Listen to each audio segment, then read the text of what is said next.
factor we're going to look at is working longer, so continuing to work, continuing to contribute to our 401k and get a match. And then the second factor is we're going to do a deep dive into the budget of our retirement income, and we're going to ask ourselves, can we lower our retirement expenses so we can retire at 55 or retire early? So let's look at the first scenario. This is working longer. So we're going to work to age 60. We're going to continue to invest in our 401k, and we're going to continue to get the match. So we had $1 million in retirement savings at 55. Now at 60, we've got $1,389,000. Remember, this is a $65,000 average salary. So it's just compound interest at its best. Now at 60, our monthly expenses are $5,447. Remember, at 55, they were $4,583. Now there's inflation. So at 60, our expenses are $5,447. We're going to take Social Security at 67 at $2,800. 6% is our rate of return on the money in the market, and 3% is our inflation rate on our monthly expenses. So at 67, 7 years of a distribution coming out of our retirement investment accounts, we'd have $1,444,000, and then we'd kick on Social Security. Keep in mind that $2,800 at 67, it does have a COLA increase on it once we kick that in. From $1,444,000 with our monthly expenses, we're out of retirement income at 99. It's a pretty good scenario. 99 years old, we're out of money. I'll take that when we're doing retirement planning. Now, the second strategy, we've got $1 million. We want to retire at 55. We don't want to work that 5 extra years. What can we do? Well, we can lower our expenses. So in the first two strategies, our expenses were $4,583. What if we took $6,000 annually off the table? So we lowered our monthly expenses to $4,000 from $4,583. So all the components are still the same. Retiring at 55, 6% rate of return, 3% inflation, claiming Social Security at 67.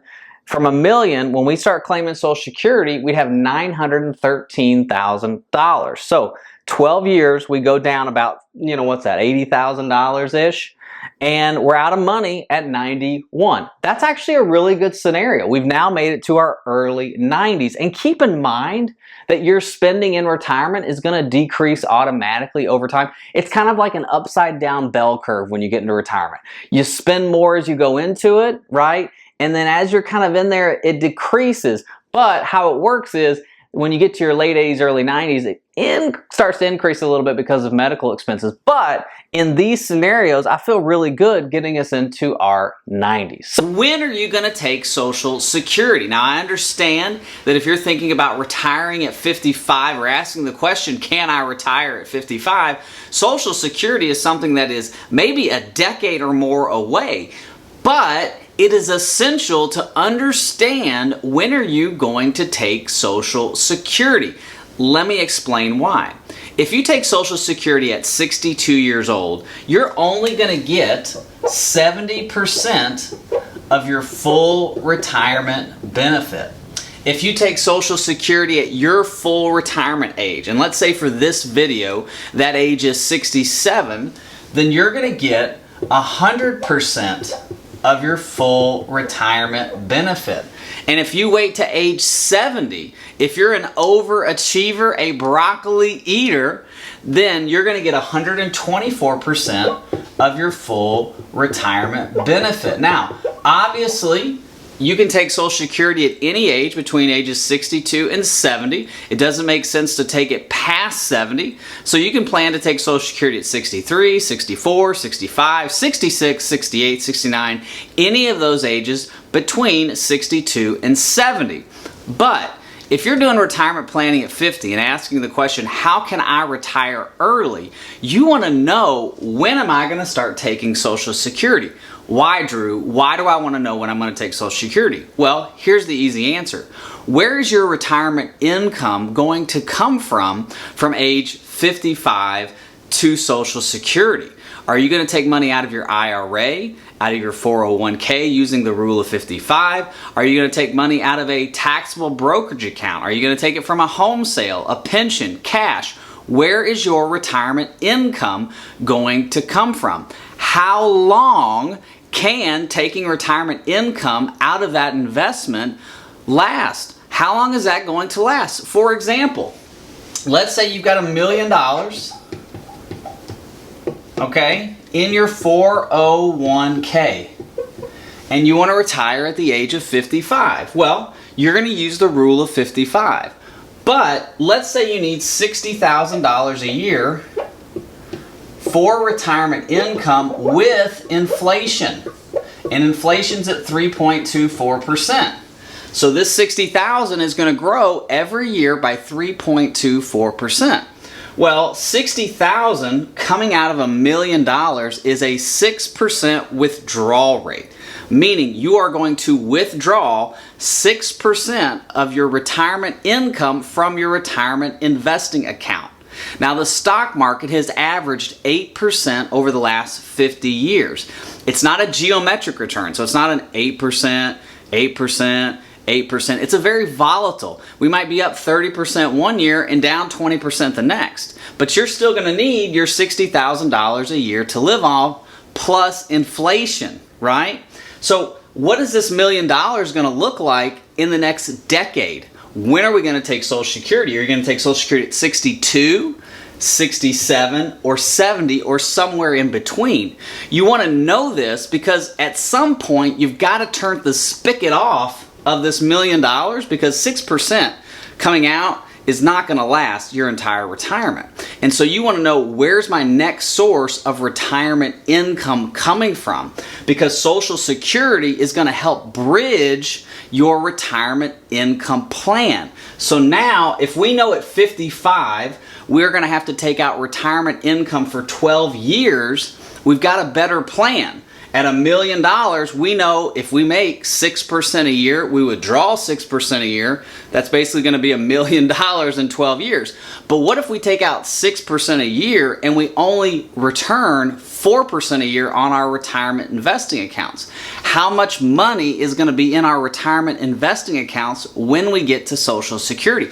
What if the market tanks the first couple years of our retirement and we're taking out that $60,000 a year, but now instead of it being $1 million, it's $800,000 or $700,000. Now, when are we going to take Social Security? What's the plan? Because I always tell clients, claiming Social Security, when you're going to retire early, claiming Social Security is the #1 thing you want to have planned out. But it needs to be a flexible plan. That's why when we run a financial EKG, especially for someone who's wanting to retire early or asking the question, can I retire at 55? We're going to go through multiple scenarios. I'm going to say, listen, in a perfect world, in a rainbows and unicorns world, you're going to take Social Security at 67. This is what your retirement investments are going to look like, earning a geometric, easy 6-7% a year. But we know the world doesn't work in rainbows and unicorns, right? It normally works in thunderstorms and, well, I don't know what the opposite of a unicorn would be, but maybe a Tyrannosaurus Rex. So we have to look at our retirement income strategy the same way. If the market starts to fall early in our retirement, are we going to take Social Security early to help plug the spigot of our retirement income coming off our retirement investing accounts? That's why we want to run multiple scenarios when we're running a financial EKG. So here's some of the things we got to think about if we're wanting to retire early at 55. The first is the rule of 55. Now, what is the rule of 55? The rule of 55 is simply, if you are currently working at a job that offers a 401k and you retire, you're terminated or you leave that job, you can use your current 401k, the one where you're working at right now, for retirement income without paying a 10% penalty. Now remember, if you move your money from 401k to IRA, or you have old 401ks and you take distributions out of those accounts before age 59 and a half, you will pay a 10% penalty. So the rule of 55 allows you to leave your 401k at your current 401k provider, use that for retirement income, and not pay the 59.5% 10% penalty. Now, there's no limits on how much you can take out, nor are there any numbers or any restrictions on how you take that money out. Now, your 401k provider may not allow you to take out monthly retirement income. They may say you have to take it out on an annual basis, but the rule of 55 allows you to dodge, to not have to pay that 10% penalty. The other factor we have to think about is the rule of 72T. Maybe you don't have a 401k at your current job. Maybe you're self-employed and all your money is in IRAs or SEP IRAs or simple IRAs, or maybe you've already rolled over your 401k into an IRA. How do I retire at 55? Well, the 72T rule with the IRS says you can take substantial equal periodic payments from your IRA over time. Now that's either 5 years or age 59 and a half, whichever is longer. So if you retire at 55, you have to take it until at least 60. Now the hard thing with the 72T is knowing how much you're going to need inside of that 72T every year for retirement income. That's why you're watching this video, because we have to get a good idea of how much we're going to need for retirement income based on inflation and based on market returns. Okay, so you have the rule of 55 if you have a current 401k, and you have the 72T rule if you have an IRA. Remember, we're trying to retire at 55. How do we do that? A little tip here that I didn't put on the board. A better way, if you are in your 30s or 40s and you're wondering, can I retire at 55? A better way than stacking up all your money into a 401k or an IRA, obviously if you have a 401k and you're getting a match, keep doing that. If you are putting money into an IRA and a 401k and it's giving you a tax benefit, keep doing that. But another thing you could do is take any excess money or excess investments that you have, put those into a taxable brokerage account, not an IRA, not a 401k, not a Roth IRA, just a taxable, regular, good old-fashioned brokerage account. Build that account up and use that when you turn 55 for retirement income, because there's no restrictions. Many times the taxes are much, much lower than if you're pulling money out of your 401k or an IRA. I like to call this a freedom bucket of money, because you have the freedom to do whatever you want. If you want to retire at 52 and your freedom bucket allows you to go from 52 to 60, then hey, you can retire at 52 before you have to tap your qualified, your IRA, your 401k monies. Okay, so rule of 55, 72T, freedom bucket. Some other things you got to think about: 25X rule. What the 25X rule says, take your annual expenses and multiply those by 25. If you have that saved in retirement savings, whether that's in 401ks, IRAs, freedom bucket, bank accounts, CDs, whatever, then essentially you have enough money to retire, withdrawing 4% from that amount of money with inflation. So for this example, if we've got $50,000 that we need in retirement income on a yearly basis, multiply that by 25x, that comes to $1.25 million.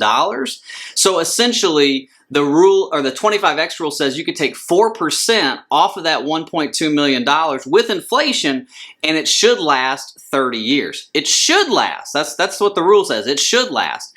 Keep in mind, if you retire at 55, 30 years from then is 85. I've got a lot of 85-year-old clients, so I don't want to run out of money at 85 years old. So the 25X rule is what we're going to use today to give us a good idea on how much we need to have saved, but it's not concrete, all right? The fourth factor you need to consider when you're thinking about retiring at 55 is Social Security. When are you going to take Social Security? Are you going to take Social Security at 62? Are you going to take Social Security at 67? Are you going to take Social Security at 70? Remember, if you take Social Security at 62, you're going to get 70% of your full retirement benefit. If you take Social Security at your full retirement age 67, for this example, you're going to get 100% of your full retirement benefit. And you wait to 70, if you're an overachiever, a broccoli eater, then you're going to get 124% of your full retirement benefit. So it's important to understand, when am I going to take Social Security, especially when you're doing planning for retiring at 55, because then you're going to determine how long am I going to need to take out retirement income from my retirement investing accounts. Think about it. If you retire at 55 and you're going to take Social Security at 67, which is what I'm going to show you on the board here in just a second, that's 12 years of retirement income. If you take it at 70, it's 15 years of retirement income that has to come out of your retirement investing accounts before you start taking Social Security.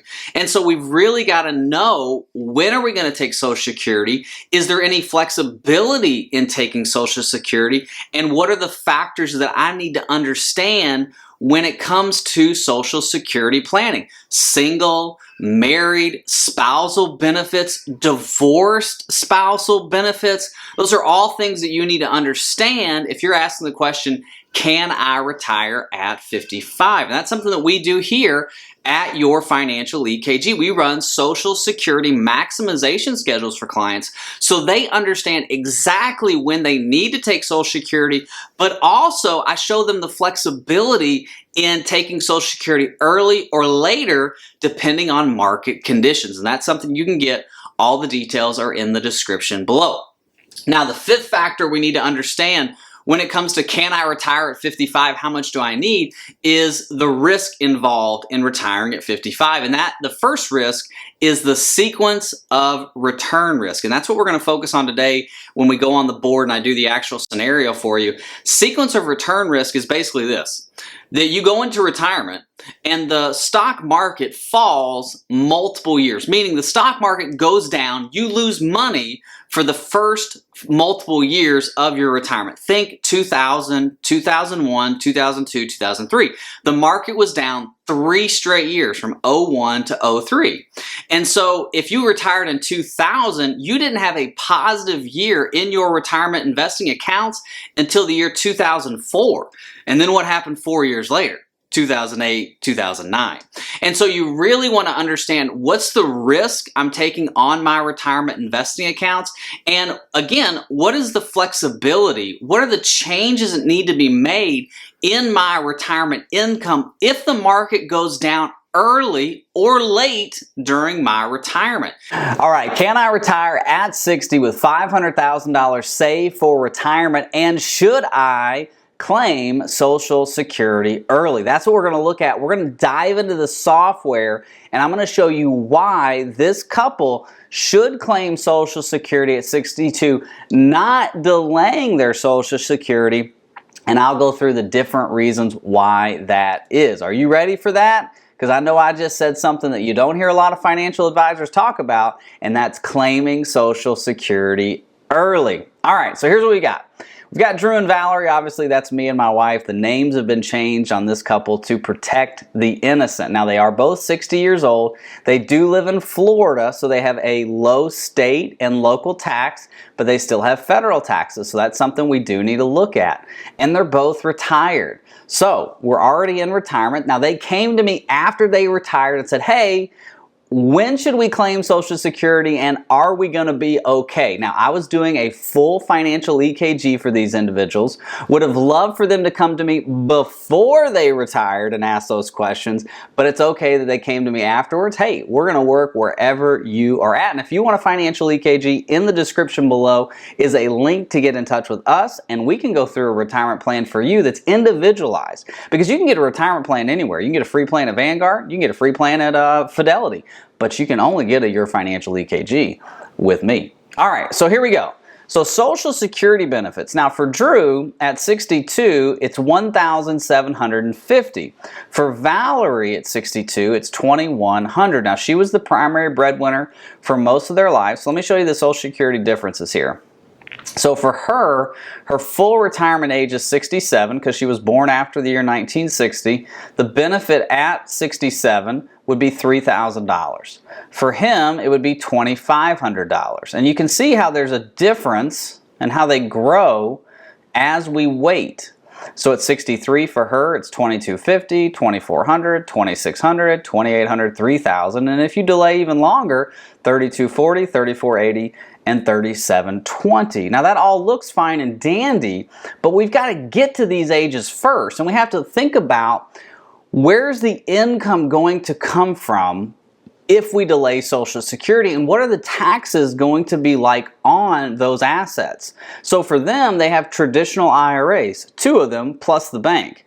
And so if they're going to delay Social Security, all of their income is going to come from their IRAs. So does it make sense to delay Social Security and start taking money out of their IRA early? Pay the taxes now. There's no penalty, but pay those taxes now to delay Social Security? Or do we delay Social Security now, defer the IRAs, allow those IRAs to continue to grow? What I would like to see is when we get to our mid-70s, our mid-80s, that we still have a nest egg there. We haven't drained it all. And so you've got to look at this on an individualistic approach, because when we get to our 70s and 80s, there's going to be long-term care, there's going to be things that we're going to need money for. So if we drain all our assets first, have a larger Social Security benefit, what are we going to do if we have an emergency? So let's talk about that. Let's look at that. So we're going to look at taking Social Security at 62. Now there's no pension benefits. And if you look at assets, you can see they basically have 3 different assets. Drew has an IRA for $150,000. Valerie has an IRA of $350,000, and they have a bank account of $15,000. Okay, so they've got $515,000 in total retirement assets. This is our emergency fund, this $15,000, so we're not really counting that in their retirement savings. We're only counting these 2 IRAs. They're not making any contributions because they're not working. They are retired. They do have a home that is paid for $400,000. So we've got about $900,000 in total net worth, of which $500,000 is being used for retirement income, $15,000 is an emergency fund, and $400,000 is a protected asset. It's a physical asset that we could do a reverse mortgage down the road. We could sell it, you know, rent, whatever. So it's there. It's not necessarily something we want to do, but it's there if we need to. All right. Now, from a rate of return standpoint, we're going to look at a 6% rate of return on all assets. Oops, missed 6% there. And I can show you if we take it down to 5% and 4%, we might get into that in this video, we might not, depending on the length of the video. But what I really want to concentrate on today is Social Security. Now, from an expense standpoint, their expenses are $5,000 per month, and we're going to look at a 3% inflation rate. Okay, so that's $60,000 a year that they need off of their retirement investments, or a combination of Social Security and retirement investments. Again, we're talking about taxes and what makes the most sense. So let's go to taxes. So we're going to take Social Security early. So we need to go to that year. I want to show you something. So this is the year 2023. They are 60. We're not taking Social Security yet. So at 60, they've got to take out $50,559 from their assets to pay for everything they need to do, right? And we're looking at this kind of mid-year, so that's why it's $50,000, not the 60. Okay, so it's March. So if we take out the standard deduction of $27,700, that means our taxable income, or our tax, is $2,318. That means we're in the 4.57% projected federal tax rates. It's really low. It's really, really good. Now let's go to 2024. Let's go for a whole year of income. So here we go, $64,649. Now you might think, what's the extra income? That's inflation and taxes. Okay, remember their expenses are $5,000 a month with inflation. So we've got $64,649 came out of our retirement investments that we're hopefully earning 6% a year on. That's what we're projecting. We have a standard deduction of $27,700. That means taxable income's $37,559. $4,101. So we have our base tax, over base. So our federal tax is $4,000, which now puts us at the 6.19. So we've gone 2 years of taking out $50,000 and $60,000. Now we're going to go into our third year, and now we're going to start taking Social Security. What's that going to do to our taxes? So let's go to 2025. Now look at this. Here's our taxable Social Security, $7,073. You might be thinking, Drew, why is it only $7,000 taxable? It's because we're using provisional income.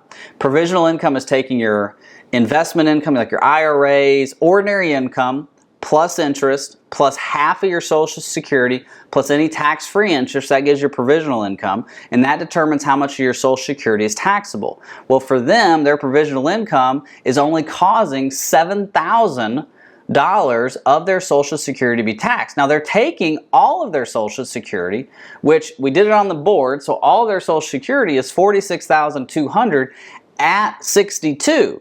But only $7,000 of that $46,200 is being calculated into their taxes. And so we have some taxable withdrawals here. This is just because of inflation and taxes. Here's our standard deduction of $27,700. Now our total tax is $154, which puts us in the 0.53% tax bracket. So we were already in a really low tax bracket, but now we're in the 0.53 tax bracket. You following me? Let's go to 2026. Now we're in a zero tax bracket. Look at that. Zero. Now why are we in a zero tax bracket? Because we've had Social Security for the whole year. Now in the last scenario, or I'm sorry, in the last year in 2025, their Social Security didn't kick on for a couple months. But now we've had a whole year of Social Security. So again, our taxable Social Security is $5,373. Our money that we need out of our investments is $18,898 for extra income with inflation and taxes. Standard deduction, look at those zeros. So from the year 2026, so from age 63 to age 73, they're pretty much going to be at zero under the current tax code. Now we all know that taxes are going to change in 2027. So let's go to 2027 and let's adjust taxes. So the year 2027, let's do a 25% increase on taxes. We'll save that. So now we've adjusted taxes by 25% for the year 2027. That's back to the Obama era taxes. Because that's what will happen. If the Trump tax code is not extended or refined or they change it, it reverts back to the Obama era. All right, so now let's look at, can I retire? Right? We've retired at 60. How long is our money going to last? Because that's really the question we need to know. Are we going to delay Social Security? Are we going to take it early? How long is our money going to last? Now in their case, here, let's look at this. So we're at age 60. We have no pension and no Social Security. Remember, we're going to take it early, but we don't have anything else between those early years. So our assets go from $515 down to $455 because we're having to use that for retirement income. But then at age 62, our Social Security kicks on, which means our expenses at $5,423 subtracted from our Social Security means we only need $1,500 a month. Now that does increase with inflation, and eventually at 92, we're out of spendable assets, but we do have this house. So it's not a bad scenario, right? We could reverse mortgage the house, we could sell it. So taking Social Security early for them made the most sense tax-wise, and it got them into their early 90s, retiring at 60 with $500,000. Now, let's go back, because I hear a lot of you talking about it. Should they delay Social Security? Let's look at it. Let's go back to the calculator. Let's put them at 67. Save that, and let's just look at it. Let's go to taxes. Let's change the brackets back down. Oh, we're going to increase in 2027, so let's keep that. So let's go to 2024. That's a full year. So this is not going to change. There's 6.19. 2025, 6.49. So we're paying taxes. Remember, at age 62, we weren't paying any taxes. Taking Social Security early. Here, we're still paying taxes. Now, it's just a little bit. $4,000 here, $4,000 there. Here's our increase, 8.55. Now we're paying about $6,200. But let's go to retirement and see what that does. Oh wow, look at this.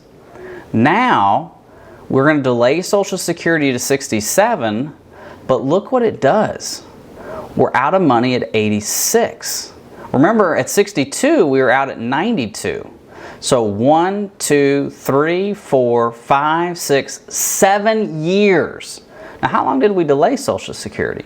1, 2, 3, 4, 5, 6, 7 years.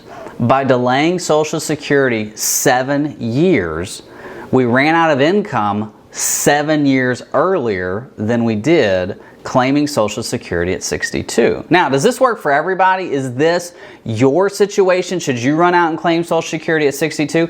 I don't know. You need to contact me. We need to do a Social Security optimization schedule. We need to do a retirement EKG. We need to do a financial EKG to make sure you can get to retirement, through retirement, protect your ability to stay in retirement. But I wanted to show you why for them it made sense to collect early, to save on taxes, to use that retirement income for those first 2 years, take that Social Security. I'm not worried about RMDs as much because, again, showing it in the software with increased taxes, they're out at 92 years old. So if the tax code stays where it's at or increases, they're going to be okay. And so when you're running your financial EKG, it has to be based on you. All right? Well, hey, thank you so much for watching. God bless. Bye-bye.